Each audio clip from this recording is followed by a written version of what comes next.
이루어지게 되는데, 바로 이제 그 준재 진언, 여기서도 이제 준재 관음보살도 이제 준재 진언이 있어요. 그래서 그 준재 진언을 독송하기 위해서 오늘 우리가 공부해야 될 내용이 바로 뭐냐, 사방찬과 도량찬의 개송을 먼저 한번 같이 공부를 하겠습니다. 자, 먼저 여러분들 신행집을 좀 옆에 같이 좀 펴놓고 한글로 번역된 부분을 같이 보면서 한번 보도록 하겠습니다. 80쪽이에요, 그죠? 80쪽 펴보시기 바랍니다. 자, 먼저 교재의 한문을 잠깐 한번 같이 보도록 할게요. 자, 따라합니다. 1세 동방결도량, 2세 남방득청량, 3세 서방부정토, 4세 북방영안강. 자, 그래서 이것을 이제 한글로 우리가 풀어서 보면 이제 먼저 79쪽이네요, 그죠? 한번 같이 진행집을 보겠습니다. 동방의 물뿌리니 도량이 맑고, 남방의 물뿌리니 청량 얻으며, 서방의 물뿌리니 정토 이루고, 북방의 물뿌리니 평안해지네. 자, 이 사방은 공간의 개념을 우리가 이제 기본적인 공간으로 얘기할 때 동서남북 사방, 그리고 이제 이 사방에서 좀 더 하게 되면 중앙을 하게 되면 오방, 그리고 상하로 하게 되면 육방, 그리고 이제 전체 간방까지 하게 되면 시방. 그래서 여러분들 아까 예불문할 때 시방 3세 얘기했죠, 그죠? 그래서 시방의 개념이 이제 우리가 이 우주의 전체의 공간적 개념으로 표현할 때 시방의 개념을 얘기합니다. 근데 이제 그러한 공간에서 가장 기본이 되는 것이 바로 사방이에요. 그래서 사방차는 어떤 의미냐? 관세음보살의 위실력이 이 우주 공간에 충만해 있다. 이제 그런 어떤 이제 의미로서 여기에서 이제 어떠한 행위가 나오는데 물을 뿌리는 행위가 나와요, 그죠?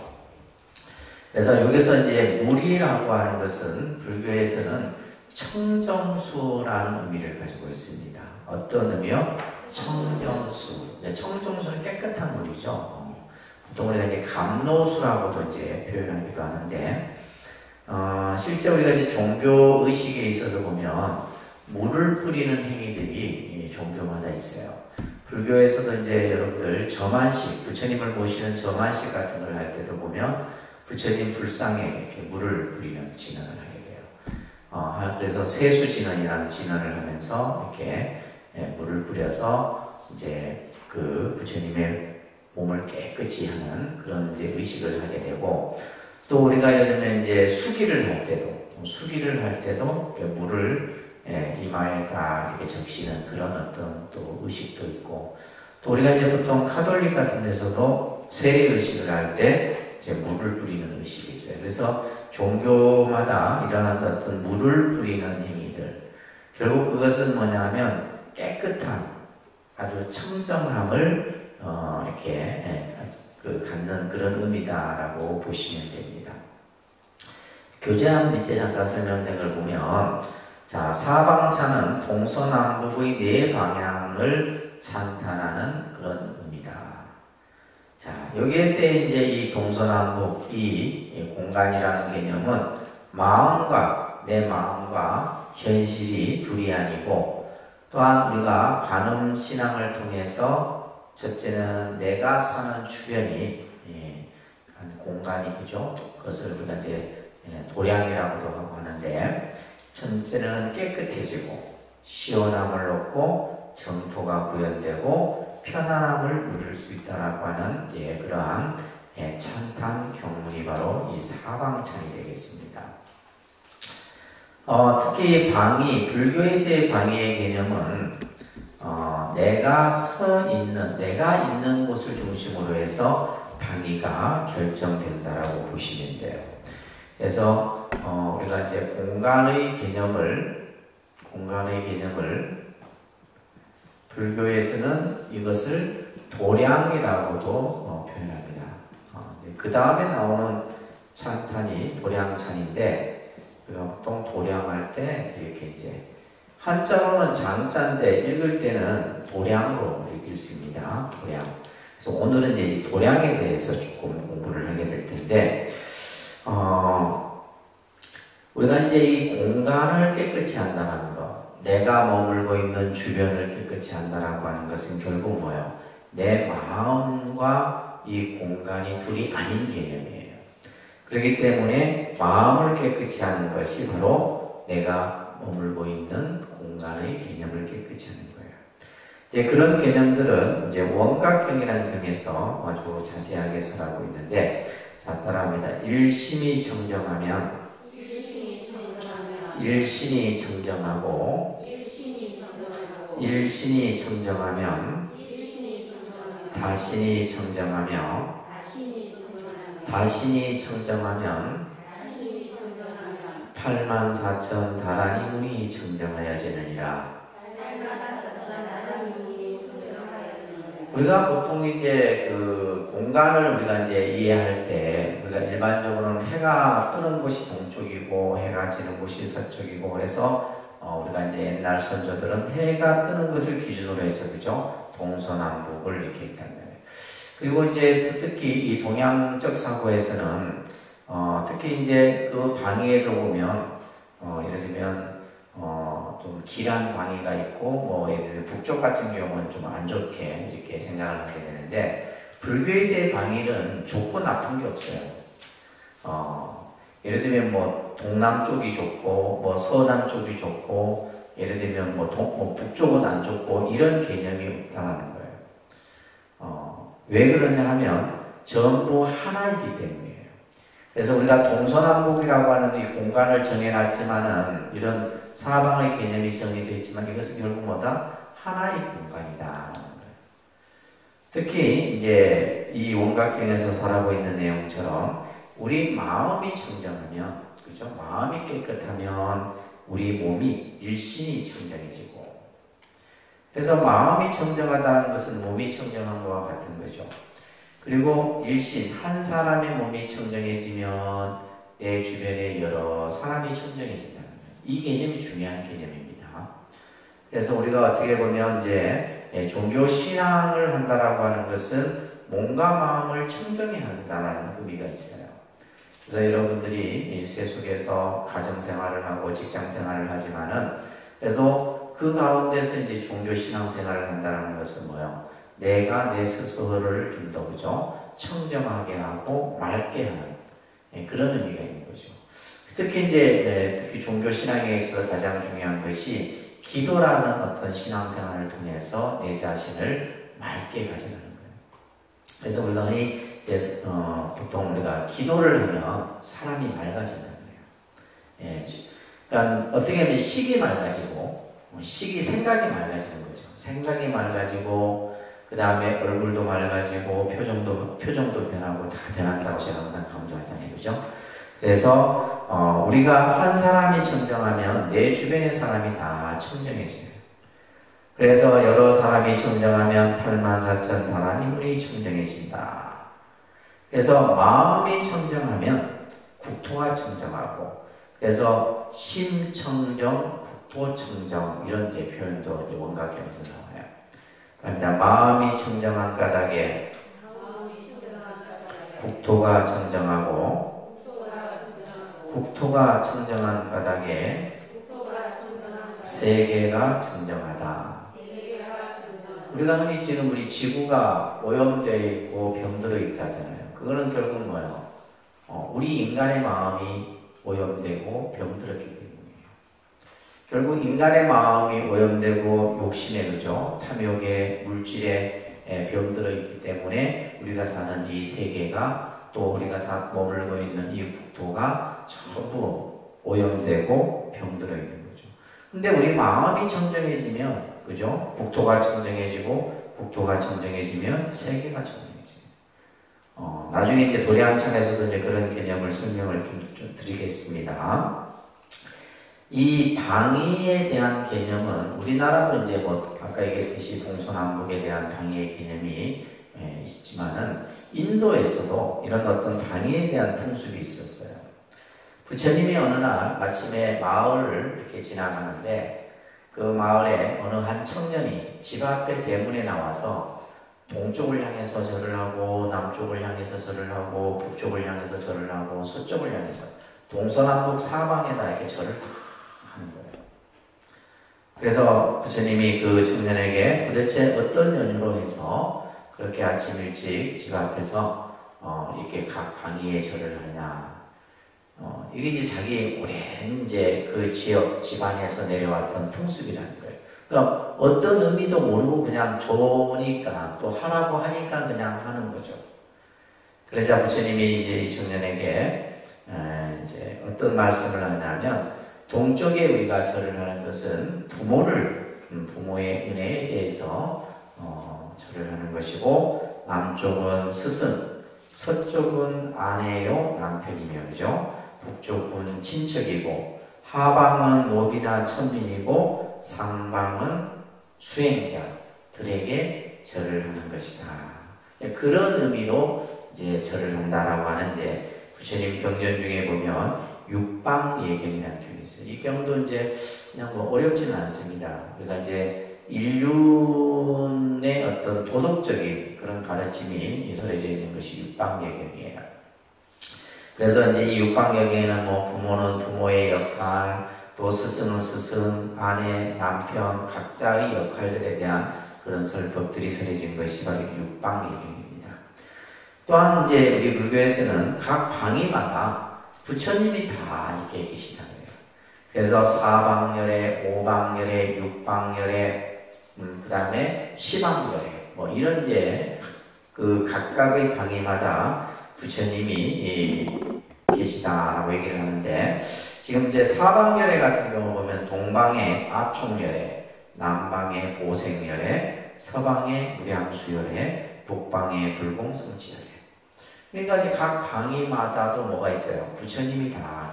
동쪽에는 아축불열의 부처님이 계시고, 서쪽에는 무량수열의 부처님이 계시고, 이런 이제 내용들이 나오는데, 여러분들이, 우리 신행집에 보면, 아미타경이라는 경전을 한번 보세요. 이 아미타경에 보면, 육방열애에 대한 내용이 나와요. 자, 몇 페이지를 보시냐 하면, 이제 직접 보셔야죠. 286쪽에 한번 보세요. 286쪽에 보면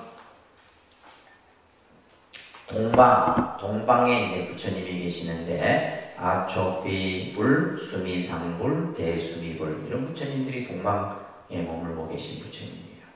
그 다음에 남방에도 그 밑에 보시면 그죠? 일월동불, 명문강불, 부처님의 수가 한량이 없어요.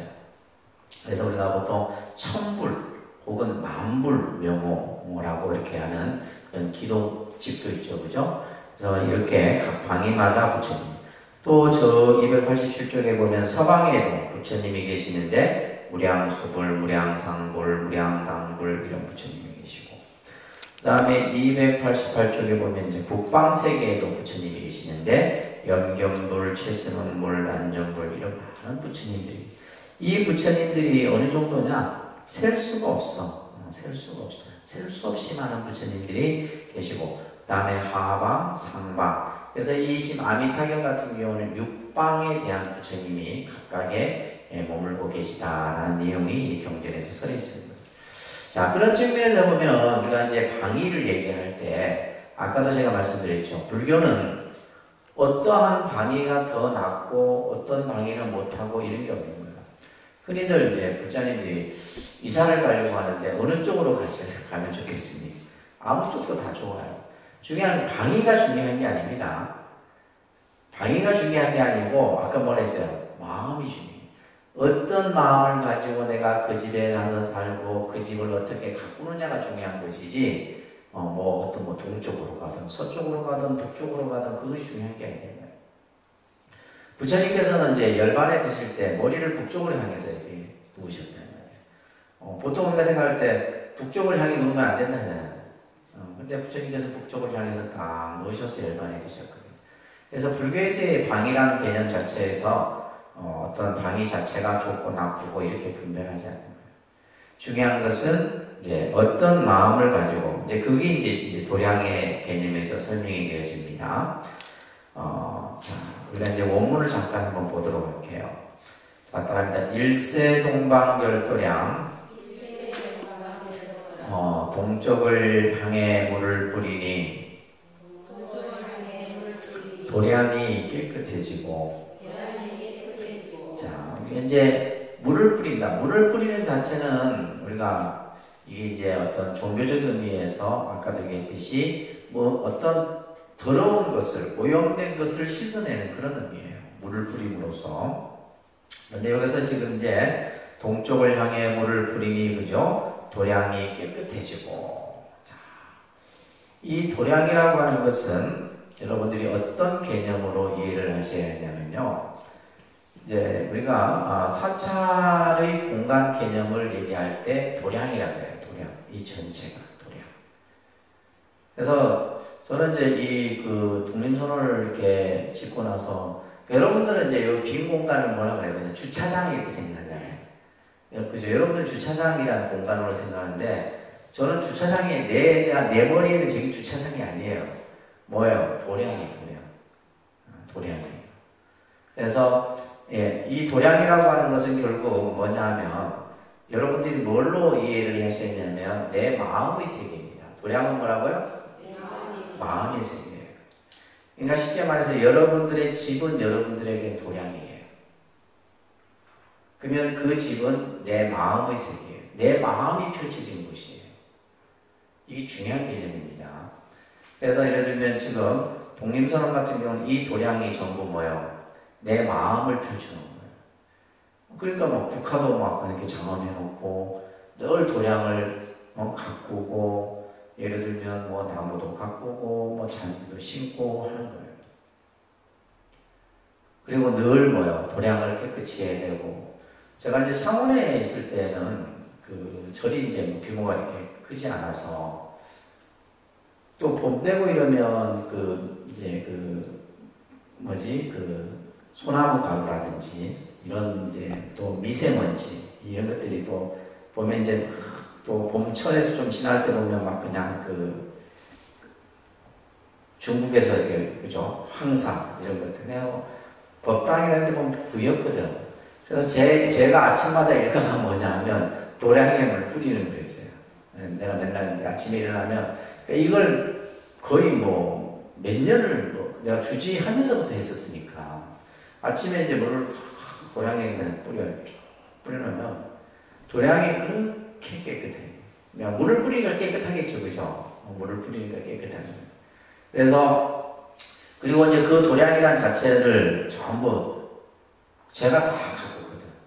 예를 들면 정원부터 시작해서 나무 같은 것도 보고 전부. 그래서 우리가 이 도량이라고 하는 것은 결국 뭐예요? 내 마음이 세계예요. 그래서 여러분들의 집을 가면 여러분들의 마음이 보이는 거예요. 여러분들 집을 가면 여러분들의 마음이. 그래서 예를 들면 그렇잖아요. 누가 그러대? 어느 사찰에 가면 그 사찰에 딱 들어서는 건 뭐예요? 그 주지스님의 성격이 딱 나온다 그래요. 무슨 말 이해되시죠? 그러니까 그 사찰에 처음 딱 들어가면 그 도량에 들어가는 순간 이 자리에 주지스님은 어떤 성격을 가지고 있고 어떤 마음의 세계가 있다라는 것을 느끼는 거예요. 그래서 도량이라고 하는 것은 그만큼 중요한 거예요. 아셨죠? 그래서 나중에 이제 도량 장엄이라는 말도 있는데 도량 장엄이라고 하는 것은 결국 내 마음을 장엄하는 거예요. 그래서 도량을 깨끗이 하고. 그래서 우리가 여기서 물을 뿌린다라고 우리가 이제 어휘적으로는 해석을 하지만은 결국 뭐를 씻어내는 거예요? 번뇌를 씻어내는 거예요. 여기에서의 번뇌라고 하는 것은 부정적인 생각 또 내 어떤 삶에 있어서의 안 좋은 부분들을 씻어내는 거예요. 그래서 일세동방결도량 동쪽을 향해 물을 뿌리니 그죠? 도량이 청정해지고. 다 따라합니다. 이세남방득청량 남쪽을 향해 물을 뿌리면 시원함을 얻고. 그래서 이제 똑같이 이제 동쪽에도 물을 뿌리고 남쪽에도 물을 뿌린. 우리가 이제 물을 뿌린다라고 하는 것은 결국 이제 번뇌가 씻어지게 되면 어떻게 돼요? 시원 마음이 개운하다 이 말이에요. 그래서 내 마음 속에 있는 어떤 안 좋은 생각이나 또 여러 가지 문제들이 전부 다 풀어지는 거죠. 그래서 이세남방 득청량이다 이렇게 표현하는 겁니다. 그럽니다. 삼세 서방 구정토 서쪽을 향해 물을 뿌리면 정토가 부족되고. 여기서 정토라고 하는 것은 뭐예요? 깨끗한 청정한 세계를 정토라고 그래요. 고통도 없고 번뇌도 없고 더러움도 없고, 그죠? 오직 청정함이 있는 세계, 그것을 우리는 불국토라고도 합니다. 그죠? 그래서 그 정토가 이루어지는 거예요. 그래서 우리는 이제 극락정토다 이렇게 불교적인 용어로 같이 붙여서 표현하기도 합니다. 극락정토. 그죠? 극락정토가 뭐예요? 그냥 내가 마음이 편안하면 그 자체가 바로 뭐예요? 극락이에요. 우리가 꼭 극락하면 뭐 죽어서 가고 뭐 어떤 사후에나 가는 게 아니라 내 마음이 일체에 걸림이 없고 마음이 편안하면 그 내가 있는 그 자리가 바로 극락정토다. 그러니까 사세 북방영안강 북쪽으로 물을 뿌리면 영원히 편안함을 얻는다. 자, 그래서 우리가 이런 물을 뿌리는 행위를 통해서 동서남북의 사방에 물을 뿌림으로써 어떻게 한다는 거예요? 첫째는 번뇌를 씻어내고 시원함을 얻고, 그죠? 정토가 구현되고 궁극에는 뭐예요? 영원히 편안함을 얻는다. 우리가 이제 편안함을 한자로 표현하면 안락이라고 합니다. 그러니까 안락. 이게 이제 우리가 안락이라는 말이 그냥 우리가 이제 편안함 이런 뜻이에요. 편안함. 그래서 우리가 수행의 가장 기본적인 수행을 왜 하느냐? 우리가 예를 들면 절에 종교를 왜 믿느냐라고 했을 때 편안함이에요. 편안함을 얻기 위해서요. 그렇죠? 그래서 우리가 힘들 어떤 그런 삶 속에서 내가 종교를 믿고 또 부처님 법을 믿음으로써 편안함을 얻는 거예요. 이 편안함이라는 것이 이 안락이 결국 우리가 이제 현대적인 의미로 하면 행복이죠. 그러니까 우리가 꼭 행복이 뭐 어떤 것을 많이 가지고 많은 것을 얻고 이것이 행복이 아니라 내 마음이 편안하면 행복한 거예요. 내 마음이 편안하면. 그래서 이 편안함이라고 하는 것이 바로 우리가 수행의 가장 기본적인 조건이다. 그래서 편안함을 다른 말로는 안심이라고 합니다. 그러니까 안심. 그죠? 이 편안함이에요. 이 용어들이 이제 안심, 안락 이런 용어들을 쓰는데 이게 이제 불교적인 용어로 이제 우리가 범어로는 수카바티 해놓고 우리 카페 이름이 수카바잖아요. 이 수카바가 뭐야? 편안함이에요. 그리고 카페에 들어가면 편안하시잖아요. 그죠? 편안함. 그냥 편안하고 그냥 아무 근심 걱정이 없는. 이게 이제 우리가 불교에서 안심 수행이라는 말도 같이 이렇게 쓰여지는 겁니다. 자, 내 마음이 편안할 때, 그죠? 내가 불편하면 내 주변이 불편하죠. 여러분들 마음이 편안해야지 모든 나와 인연 있는 사람들이 다 편안함을 얻는 거예요. 그래서 마지막이 이제 북쪽에 물을 뿌리니 영원히 편안함을 얻는다. 그래서 이제 사방, 동서남북 사방에 물을 뿌림으로써 이제 편안함과 청량함과 그죠? 이런 것들을 다 얻게 됩니다. 그리고 나서는 이제 도량찬을 우리가 하게 되는데, 자, 따라합니다. 도량청정무화에 삼보철용강차지 아금지송묘지는 원사자빌밀가오. 자, 앞에서도 이제 도량에 대해서, 도량은 뭐라 그랬어요? 마음의 세계다. 도량은 뭐다? 마음의 세계다.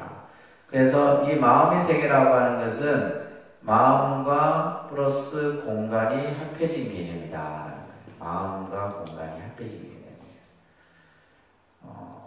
그래서 이제 우리가 이 도량에는 도량신이 있어요. 도량에는 뭐가 있다고요? 도량신이 있어요. 도량신.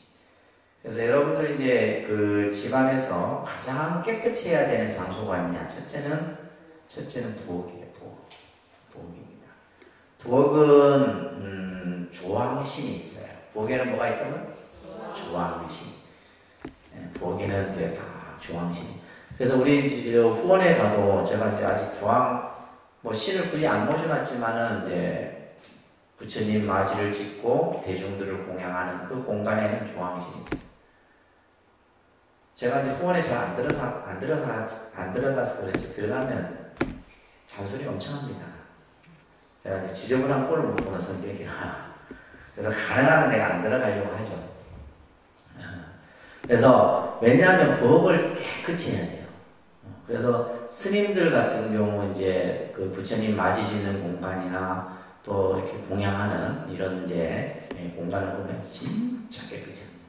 그리고 이제 그 안에 거기에다가 이제 벽면에 이제 조항신을 모셔놓고 있는데, 그래서 이제 우리가 부엌을 그래서 그래야지만 여러분들이 뭐가 생기냐면 재물이 생기는 거예요.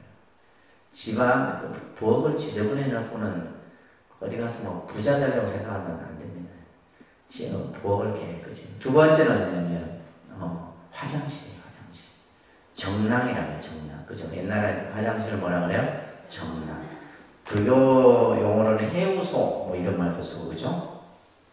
그래서 그 화장실에는 뭐가 있냐면 정랑신이 있어요. 요즘에는 이제 아파트 문화니까 좀 하는데, 옛날에는 뭐 여러분들 시골집 가면 그 화장실이 어디 따로 떨어져 있죠, 그죠? 따로 떨어져.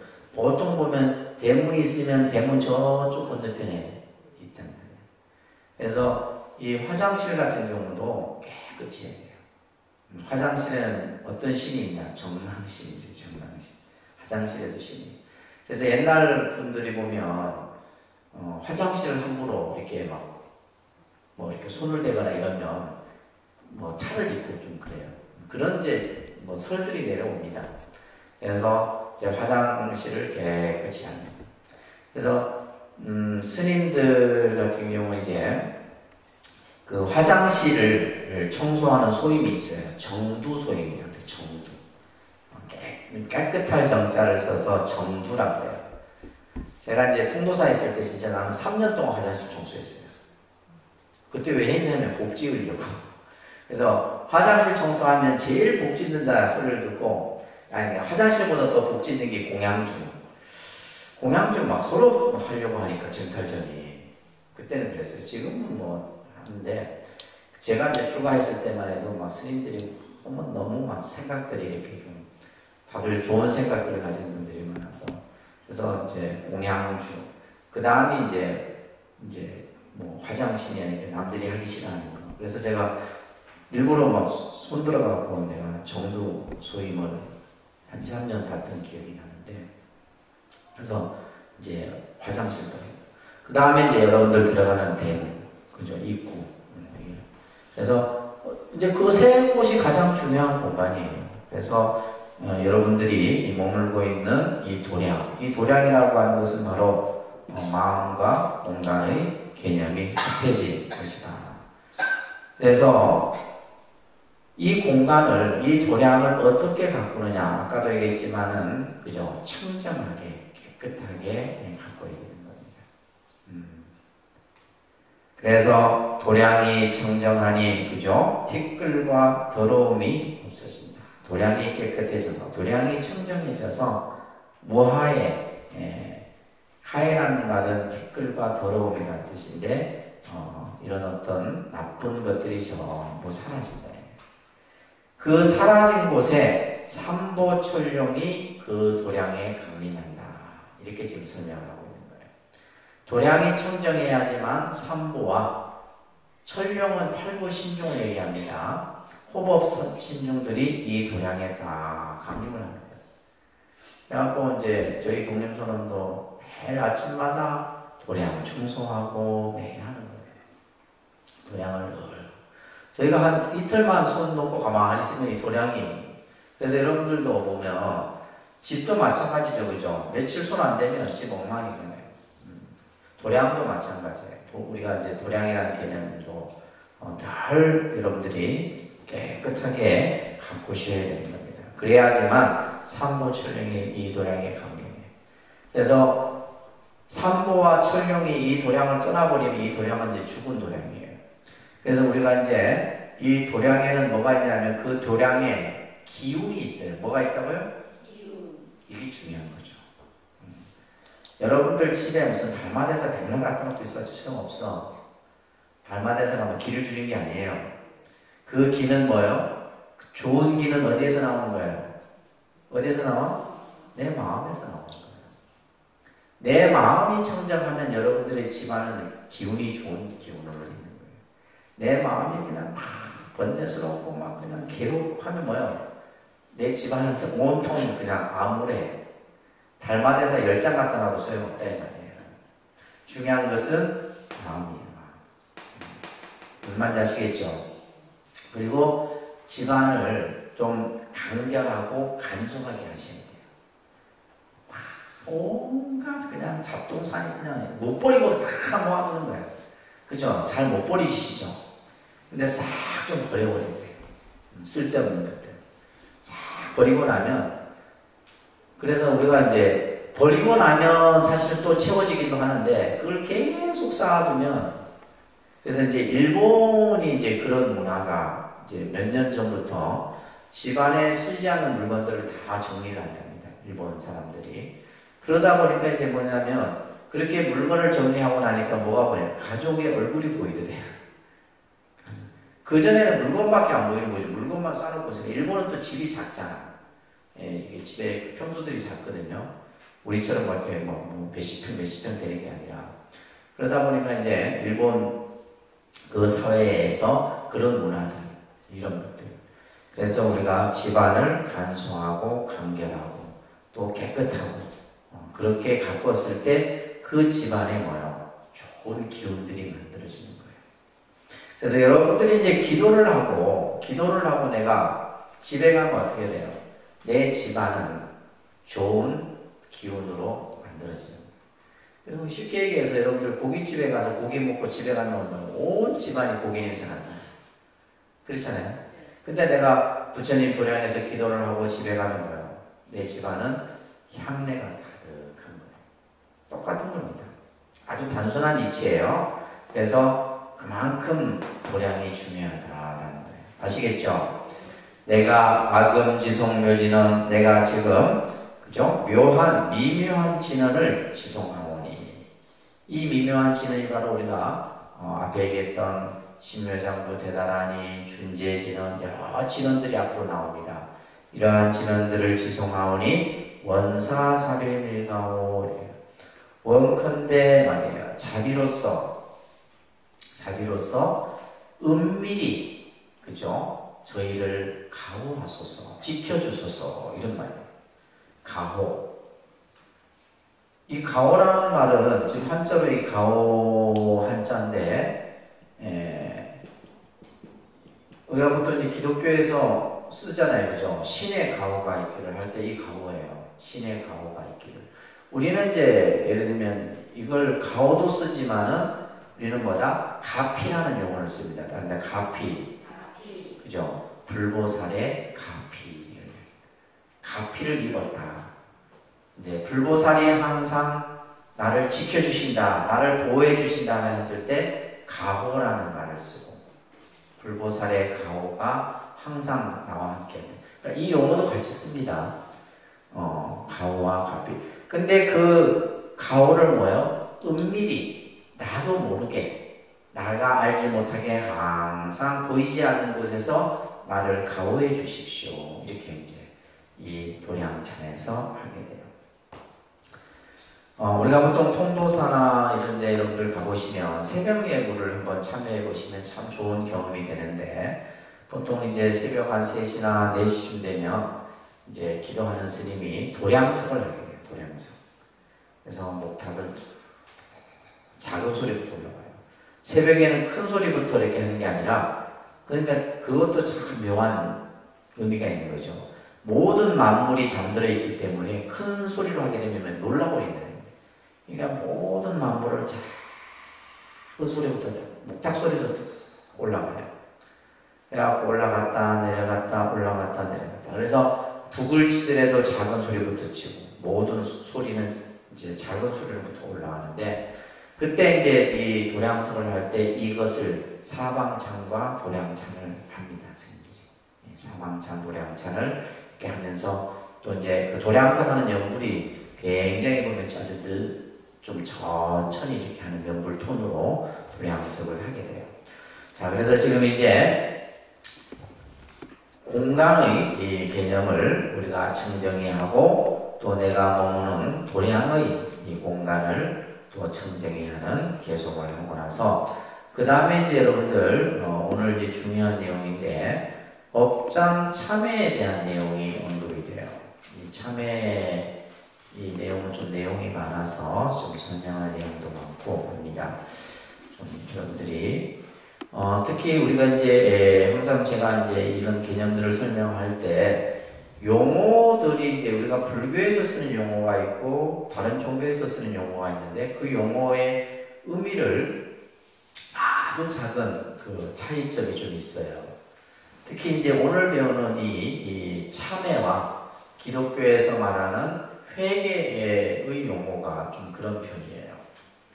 이 두 개의 개념을 여러분들이 잘 좀 이해를 하셔야 됩니다. 그러니까 이제 서양 종교에서는 그죠 회개라는 말을 쓰죠. 회개하라, 회개하라. 그죠? 회개의 의미가 뭐예요? 회개. 쉽게 얘기해서 회개의 의미는 이제 종교적 관점에서 보면 이 기독교에서의 회개는 뭐냐면 자백의 의미예요. 자백의 의미를 가지고 있어요. 다시 말해서 이것은 어떤 관계에서 이루어지냐면 아버지와 아들의 관계 속에서 그죠? 신은 아버지죠. 인간은 신의 자식이에요. 그래서 예를 들면 이제 아들이 잘못을 했어요. 어떤 잘못을 했습니다. 그래서 아버지에게 제가 어떠한 잘못을 했습니다. 뭐 하는 거예요? 스스로 자기 죄를 뭐 하는 거예요? 자백하는 거예요. 제가 잘못을 했으니 아버지 용서해 주십시오. 그러면 어떻게 돼요? 아버지가 내가 너의 죄를 사하노라, 없애주노라 이거예요. 그러면 어떻게 돼요? 죄가 없어지는 거죠. 그러니까 우리가 일반적으로 가정에서 그렇잖아요. 자식이 어떤 잘못을 했는데 자식이 예를 들면 아버지에게 잘못했다라고 자백을 하고 용서를 구하면 아버지가 그래 네가 죄를 뉘우치고 예를 들면 용서를 했으니까 내가 네 죄를 그죠? 용서해 준다 하면 죄가 없어져요. 이게 이제 기독교적인 개념의 회개 개념이에요. 근데 문제는 뭐 단순한 어떤 죄 같은 경우 가벼운 죄 같은 경우는 상관이 없는데 예를 들면 살인을 했는데 그죠? 내가 신에게 내 죄를 자백을 했다 해서 그 죄가 없어지냐는 거예요. 근데 여기에서 이제 이 그 기독교적인 회개의 의미는 한계가 있어요. 한계.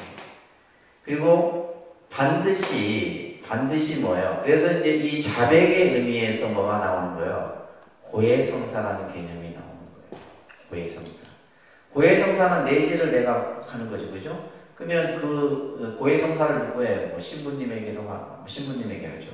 그러면 신부님이 그것을 듣고 예를 들면 신을 대신해서 하는 거죠.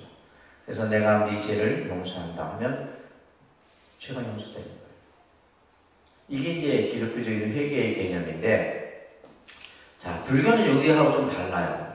아주 차이점이 있는데 불교에서는 이제 참회라는 용어를 씁니다. 그러니까 참회. 한자가 좀 복잡하죠, 그죠? 불교에서는 참회라는 거죠. 참회는 어떤 개념이냐 하면 첫째는 자기의 잘못을 그죠? 잘못을 뭘 해야 돼요? 인정해야 돼요. 이게 제일 중요합니다. 제가 잘못했습니다 라고 하는 것이 먼저 우선이 돼야 돼요. 제가 잘못했어요. 예를 들면 뭐 변명을 한다거나 이유를 댄다거나 이러면 참회가 아니에요. 제가 잘못했습니다. 그리고 나서는 뭐냐면 잘못을 하고 두 번째는 뭐냐면 그와 같은 잘못을 하지 않겠다. 쉽게 말해서 뭐 재발 방지죠, 그죠? 다시 말해서 그와 같은 잘못된 행위를 반복하지 않겠다라고 하는 것에 대한 약속이에요. 이게 참회예요. 근데 중요한 것은 이 회개에는 뭐냐면 잘못을 용서해 주는 대상이 있어요. 회개에게는 누구예요? 신이에요. 신만이 내 죄를 용서해 줄 수가 있어요. 근데 불교에서의 참회는 대상이 있어요, 없어요? 우리는 생각합니다. 부처님 앞에 가서 참회한다. 부처님이 내 죄를 용서해 주는 게 아니에요. 그러면 불교에서의 참회의 개념은 뭐냐면 내가 내 자신에게 하는 거예요. 그러면 부처님은 뭐예요? 부처님은 지금 내가 내 자신에게 죄를 인정하고 다시는 그와 같은 것을 하지 않겠다라고 하는 것에 대해서 뭘 하는 거예요? 부처님께서는 쉽게 얘기해서 보증을 서주는 거예요. 내가 부처님 앞에서 그래 하는 그 행위 자체가 부처님이, 그래서 쉽게 얘기하면 불교는 만약에 살인을 했어. 그러면 그 살인의 죄의 대가는 받아야 되는 거예요. 참회를 했다 할지라도 받아야 되는 거예요. 이게 참회의 의미 속에 되는 거예요. 그러니까 이게 이제 왜냐하면 불교는 이것의 개념을 업이라는 개념을 통해서 설명을 하기 때문이에요. 반대로 기독교는 뭐예요? 그죠? 신의 개념에서 이 개념을 설명하기 때문에 그 내용이 달라요. 그래서 예를 들면 내가 어떠한 잘못을 했을 경우에 그 잘못한 대가에 대해서 그죠? 처벌을 받아야 하거든요. 불교에서의 참여는 받습니다. 근데 이건 있어요. 자, 보세요. 우리가 예를 들면 잘못을 인정을 하고 뉘우치고 그것을 다시 하지 않겠다라는 내 스스로에 대한 것을 내가 스스로 깨달았을 때 내 죄는 가벼워질 수 있다는 거예요. 쉽게 말해서 이제 우리가 우리 인간의 삶 속에서 어떤 잘못을 했을 경우 요즘에 이제 뭐 사법개혁 뭐 이런 것 때문에 시끄럽죠. 그러니까 조국장관 사표를 했던데 이 형사재판 같은 경우도 마찬가지예요. 첫째는 뭐냐면 첫째는 잘못을 인정을 해야 되는 거예요. 그죠? 잘못을 인정을 해야 되고 두 번째는 뉘우침이 있어야 돼요. 잘못을 했는데 뭐 그냥 뻔뻔하게 그죠? 하면 이게 나중에 뭐가 돼요? 가중처벌이 됩니다. 가중처벌. 그래서 절대적으로 뉘우쳐야 되고 또 중요한 것은 뭐냐 하면 우리가 예를 들면 이게 이제 계획적인 범죄냐 우발적인 거냐에 따라서 또 죄의 무게가 달라져요. 우리가 예를 들면 나도 모르게 그냥 화가 나서 이렇게 했다. 우발적이잖아요. 그죠? 그리고 나서 내가 그때 왜 그 행동을 했지? 하면서 스스로 그죠? 자기에 대한 그런 어떤 생각. 근데 그것이 아니고 내가 머리를 써갖고 그냥 아주 주도 면밀하게 계획적으로 했을 경우에는 죄의 형량이 더 높아집니다. 높아져요. 또 하나 중요한 것은 뭐냐면 이 사람이 원래는 그렇게 나쁜 사람이 아니었다. 원래 착한 사람이었고 그런데 예를 들면 뭐 어떤 환경에 의해서 또 여러 가지 어떤 그죠. 그래서 이제 주변 사람들이 뭘 하냐면 탄원서를 써요. 이런 것들을 종합적으로 해서 나중에 판사가 뭐요? 이제 그 판결을 내리잖아요. 그러니까 불교에서의 참여의 개념은 이와 똑같은 거예요. 이와 똑같은 개념이에요. 그래서 내가 비록 한 행위에 대해서는 그 행위에 대한 과보는 내가 받아야 되지만은 내가 죄를 인정하고 뉘우치고 다시는 그와 같은 것을 하지 않겠다라는 것을 했을 때 내 죄의 무게는 좀 더 가벼워질 수 있다. 그러나 죄 자체는 없어지지는 않는 거예요. 근데 그 죄에 대한 처벌은 뭐예요? 내 스스로 받아야 되는 거예요. 예를 들면 부처님이 길을 가다가 부처님도 모르게 벌레를 밟아 죽겠어요. 살생을 했다는 말이에요. 부를 수 있잖아요. 벌레를 이렇게 밟아 죽이고 함으로 부처님이 어떤 벌을 받았냐면 몸에 등창이 났었어요. 등창이 나갖고 엄청 고생을 했어요. 우리가 생각할 때 부처님 오면 어떻게 등창이 날 수 있고, 그죠? 할 수 있냐는데, 이게 불교의 세죠. 그래서 이제 우리가 옛날 스님들이 보면 이제 석장을 들고 다니잖아요, 석장. 옛날 스님들. 이게 뭐냐면, 땅을 칠 때, 땅 속에 있는 벌레들 피하라고 하는. 그래서 방울을 달거나, 이렇게 땅을 치면서 가는 거예요. 그런 의미가 그 속에 담겨 있는 거예요. 그냥 뭐, 걸어 다니기 지팡이 개념이 아니에요. 땅에 있는 미물들이 내 발에 밟히지 않도록 하기 위해서 길을 갈 때 이렇게 치고 가는 거예요. 그런 의미가 담겨 있습니다. 아시겠죠? 그래서 기독교에서 말하는 회개는 누구에게 내 죄를 용서하고 비는 거예요? 신이에요. 신만이 용서해 줄 수가 있다. 근데 불교에서의 참회 개념은 누가 누구에게 참회를 하는 거예요? 내가 내 자신에게 하는 거예요. 내 자신에게. 그러니까 이제 제가 한 번은 이제 젊었을 때, 20대인데요. 서울역에 있는데 전도하는 친구가 나한테 어떻게 나를 전도시키려고. 그래서 내가 항상 이 두 문제에 대해서 그 사람들에게 꼭 묻거든요. 불교의 회개와, 그러니까 불교에서의 참여와 기독교의 회개의 의미에 대해서 어떤 것이 더 합리적이고 보편타당한 개념이냐. 예를 들면 이제 기독교 신의 개념에서 뭐 신적인 사고로 다 뭉쳐진 상태는 이게 맞다고. 근데 좀 더 우리가 이성적으로 합리적으로 보면, 그죠? 불교의 참여의 개념이 더 보편적이고 합리적이에요. 그래서 여러분들 뉴스에 아나운서들이 회개라는 용어를 안 씁니다. 회개라는 용어 자체를 안 쓴다는 말이에요. 그러면 그런 용어를 쓸 때는 반드시 뭐예요? 참회라는 용어를 써요. 참회라는 용어를 써요. 왜냐하면 이건 너무 신중심의 개념에 치중해 있기 때문인데, 반대로 참회의 개념은 뭐예요? 내가 내 자신에게. 근데 내가 예를 들면 부처님 앞에서 했을 때는 부처님이 내가 내 죄를, 그죠? 용서하고 뉘우치는 것을 뭐 하는 거예요? 증명해 주시는 거예요. 아시겠죠? 증명해 주는 거예요. 이 증명이 또 중요하다 이 말이에요. 증명이 중요한 거예요. 그래서 그런 개념을 여러분들이 가지시고, 그래서 부처님 당시 때는 포살이라는 의식과 자자라는 의식이 있었어요. 그래서 이 포살이라는 것은 뭐냐면 매월 보름마다 스님들이 모여서 자신의 행위에 대해서 참여를 하는 겁니다. 그래서 우리가 이제 뭐 살다 보면 다 누구나 죄를 짓죠. 근데 죄를 지었을 때 그 죄를 스스로 인정하고 뉘우치고 이런 것들이 계속 삶 속에서 반복이 돼야 되는 거예요. 반면에 자자라고 하는 것은 뭐냐면, 아까 이제 기독교는 고해성사라는 게 있었잖아요. 그죠? 스스로 자기 죄를 이렇게 드러내서 말을 하는 거죠. 불교에는 이와 같은 용어가 있어요. 발로 참회라고 하는. 무슨 참회? 발로 참회라는 말이 있어요. 발로 참회는 뭐냐면 내 잘못된 행위를 우리 보통 잘못은 남이 모르게 한다 이 말이에요.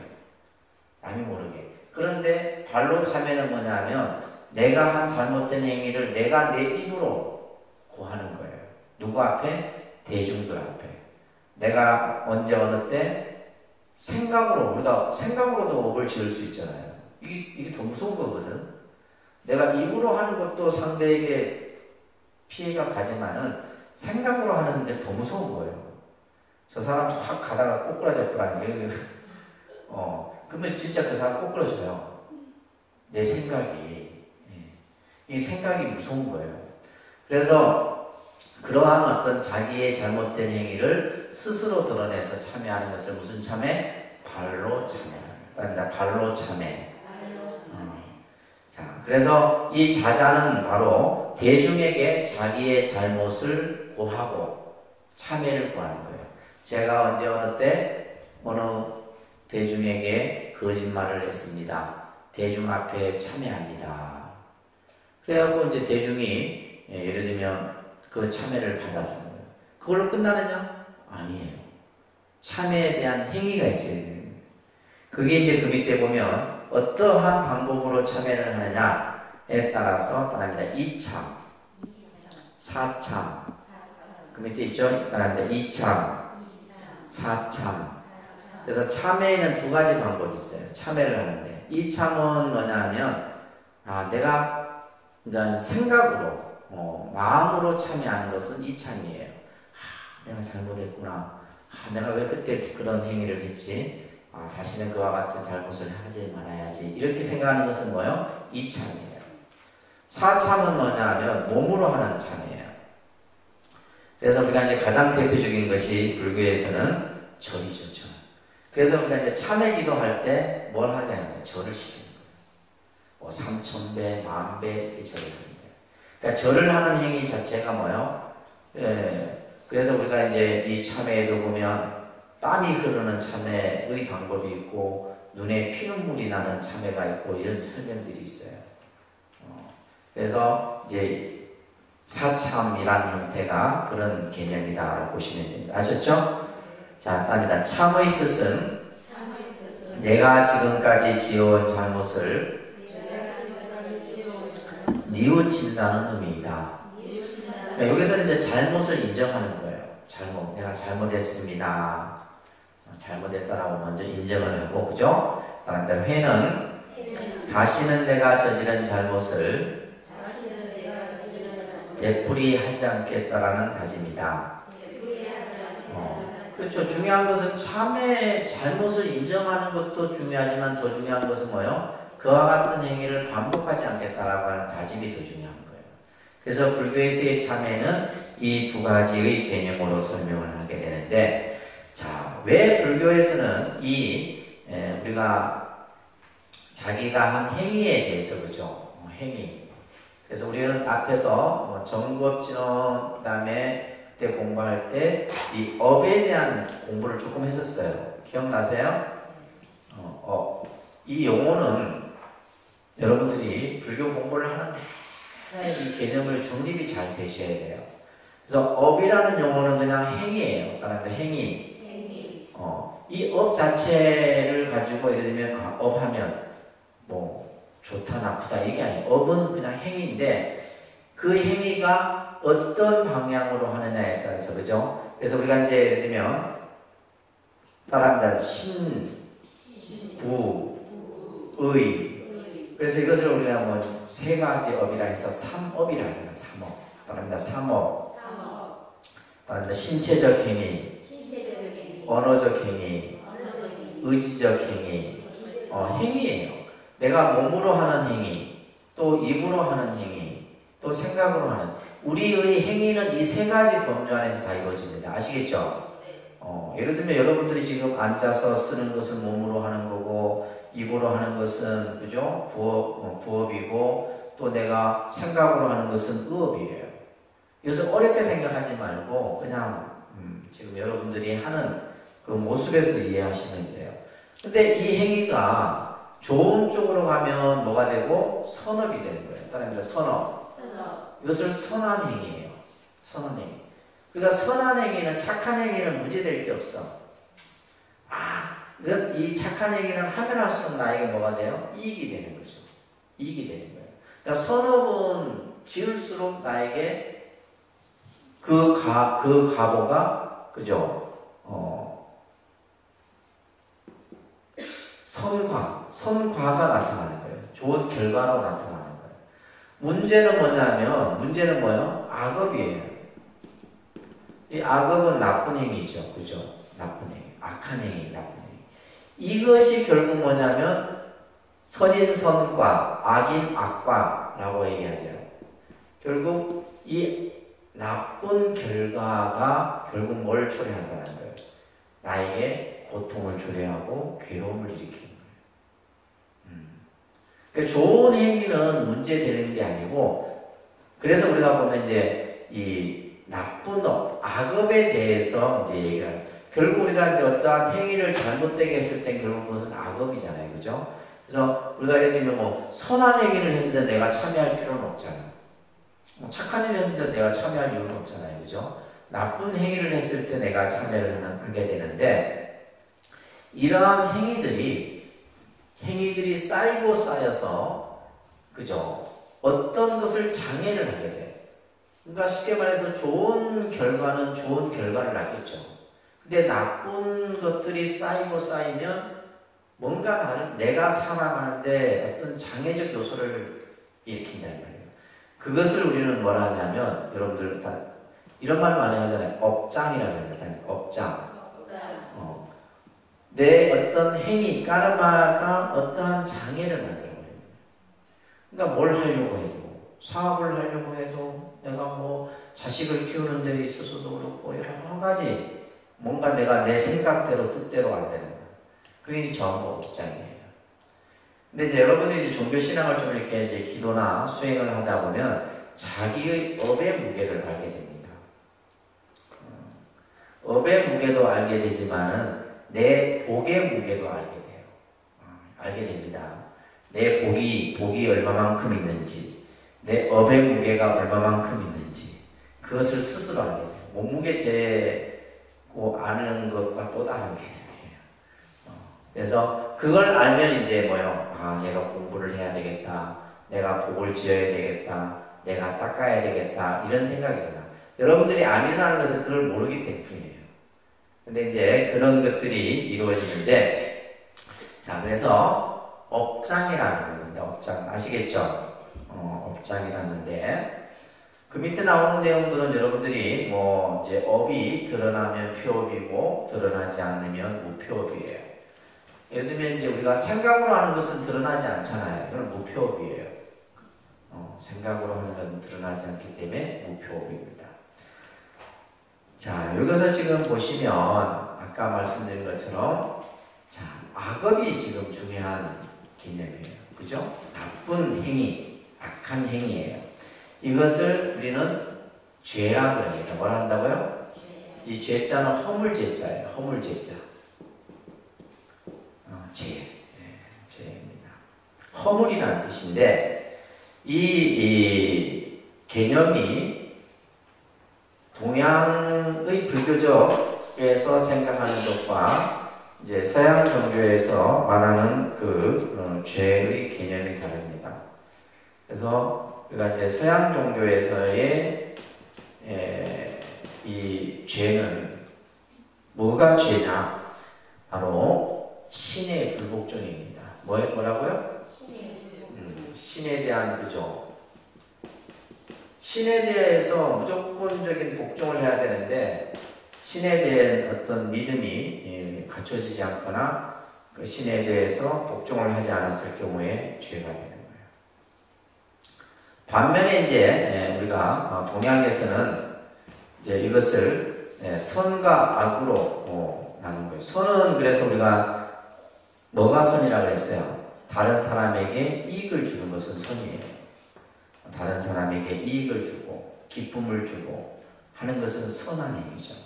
반면에 악은 뭐예요? 해를 끼치는 거죠. 그죠? 이런 개념으로.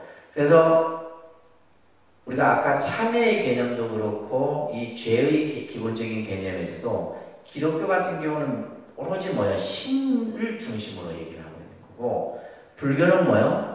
그죠? 불교는 자기 행위에 중점을 두고 참회의 개념이나 또 이 죄의 개념을 설명하고 있다. 이렇게 여러분들이 이해를 하셔야 됩니다. 아셨죠? 자, 그래서 이제 뭐 중국에서는 성선설이다. 인간은 본래부터 선하다. 또 악하다. 또 예를 들면 소크라테스는 무지다. 이런 이제 설들이 있었죠. 그러나 불교는 불사선 불사악이다. 선도 생각하지 말고 악도 생각하지 마라. 이건 뭐 좀 이제 선적인 약간 표현이기도 하지만은 그래서 불교의 근본 윤리 개념에서는 행위 자체에 상당히 무게를 두고 있다라는 거예요. 업의 개념에 있어서. 자, 그래서 이제 우리가 이제 이 참회계가 먼저 설명이 되어집니다. 따라합니다. 아석소조제하고 개유무시탐진치 종신구이지소생 일체악음기참에. 자, 여러분들 신행지 80쪽에 한번 보시면 참회계를 한번 같이 이걸 외우셔야 됩니다. 외우시는 게 좋아요. 지난 세월 제가 지은 모든 악업은 옛적부터 탐진치로 말미암아서 몸과 말과 생각으로 지었사오니 제가 이제 모든 죄업 참회합니다. 자, 이 참회계는 굉장히 중요한 개송입니다. 아석소조제하고 내가 예적부터, 그래서 우리의 삶은 한 생의 삶이 아니라 그랬어요. 그죠? 오랜 시간 우리는 태어나고 죽고 태어나고 죽고 태어나고 죽고 하면서 수억 급의 시간을 살아온 거예요. 여러분들이 전생 또 그 전생이 있었고 수억 급. 그때부터 지어온 모든 내 악업들, 그죠? 그래서 아까도 말씀드렸듯이 좋은 것은 문제가 안 된다 그랬어요. 결국 우리가 살아가는데 이 악업이 문제가 되는 거예요. 왜 문제가 되냐면 내가 한 이 행위로 인해서 다른 생명이, 다른 사람이 고통을 받았기 때문이에요.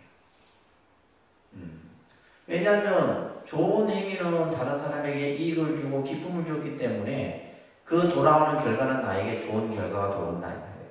그런데 이 악업이라고 하는 행위는 다른 사람에게 고통과 괴로움과 엄청난 아픔을 주었기 때문에, 그래서 옛적부터 지은 바 모든 악업은 계유무시 탐진치라, 다 비롯함이 없는 탐진치로 말미암아서 무시, 시작을 알 수 없는 그 탐진치. 자, 여기서 이제 우리가 탐진치를 뭐라 그래요? 삼독심이라 합니다. 뭐라 한다고요? 한 10번 들었으니까 이제 머릿속에 안 들어갔나? 이건 사실 어떤 교리적인 개념보다는 이거는 이제 우리가 불교를 이해하는 데 있어서 가장 기본이 돼야 돼요. 우리가 가지고 있는 가장 이 악업을 짓는 요소. 왜 우리가 이 나쁜 행위를 하느냐? 그 나쁜 행위를 만드는 요소 3가지가 바로 뭐다? 탐진치다. 아시겠어요? 여러분들을 나쁘게 만드는 마음이 있어. 여러분들 마음속에 그 마음이 있다는 말이에요. 근데 그 마음이 3가지 뭐예요? 독한 마음이에요. 독이에요, 독. 이 독은 독사의 독보다 심하다 이 말이에요. 이 독한 마음을, 이 3가지 독한 마음이 바로 뭐다? 내가 나쁜 행위를 만들도록 하는 거예요.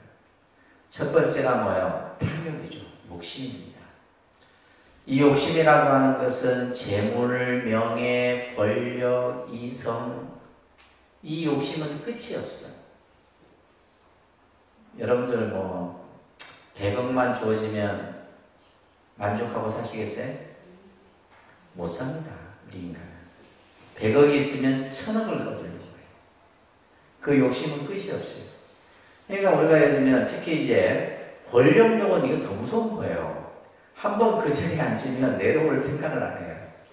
무서운 겁니다. 권력욕도. 명예욕 마찬가지죠. 그러니까 결국 이 욕심이, 근데 그 욕심 자체가 나쁜 건 아니에요.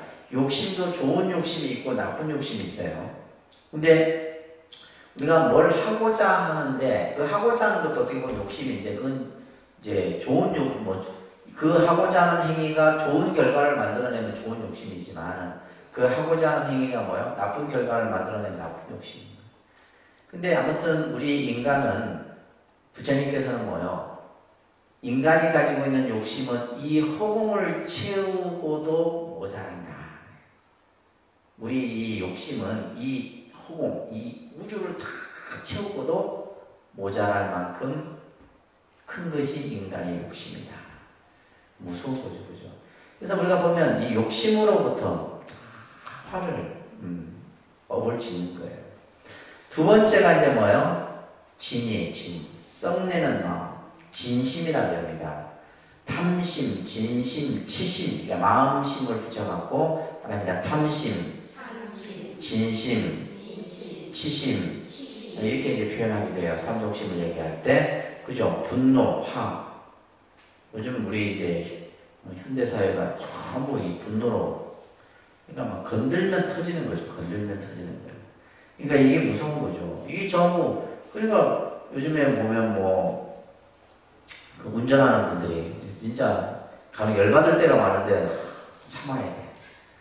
나도 보면 끼어들고 하면 진짜 열받아. 여기 막 나왔다. 근데 그렇게 되겠더라니까. 애들이 끼어들게 하면 나도 몇 번 앞에 확 하고 그냥 확 쓰고 싶은 생각이 순간 들어요. 근데 그게 이제 조절을 하느냐 못하느냐 그 차이인 거지. 조절을 하니까 아예. 근데 그것도 보면 내가 마음이 여유가 있고 좀 평안할 때는 뭐 끼어들든지 앞으로 가든지 괜찮은데 내가 별로 기분이 안 좋을 때 그러면 이게 반응이 탁 나타나는 거예요. 대부분 그럴 거예요. 그래서 이게 뭐예요? 분심이 결국 뭐예요? 화내는 마음이 결국 뭐예요? 악업을 짓는 거예요. 근데 세 번째 제일 중요한 것이 바로 뭐예요? 어리석음입니다. 세 번째가 뭐라고요? 어리석은 마음이에요. 치심입니다. 치심. 이 어리석음으로 인해서 우리는 뭐예요? 쓸데없는 욕심을 일으키고 화를 일으키고 나쁜 일이에요. 이 세 가지 삼독심은 이것을 다스리는 것이 바로 뭐다? 수행이다. 불교의 수행은 뭐라고요? 탐진치 삼독심을 다스리는 겁니다. 근데 우리는 수행을 이렇게 생각하죠. 뭐 참선을 하고 명상을 하고 뭐 절을 하고 이게 수행이 아니에요. 수행이란 탐진치 삼독심을 다스리는 게 수행이에요. 아시겠습니까? 그러니까 우리는 근본을 놔두고 자꾸 그냥 격가지만을 보려고 하는 거예요. 내가 욕심을 다스리고 화를 다스리고 어리석음을 다스리는 것이 목적이에요. 그것을 하기 위한 방법이 명상이고 참선이고 염불이고 절이에요. 이게 먼저 이렇게 돼야 되는 것이지 우리가 예를 들면 수행하면 그냥 참선, 뭐 절. 그러니까 예를 들면 참선하는 사람도 분노가 식지 않고 어리석음이 끊어지지 않는 거예요.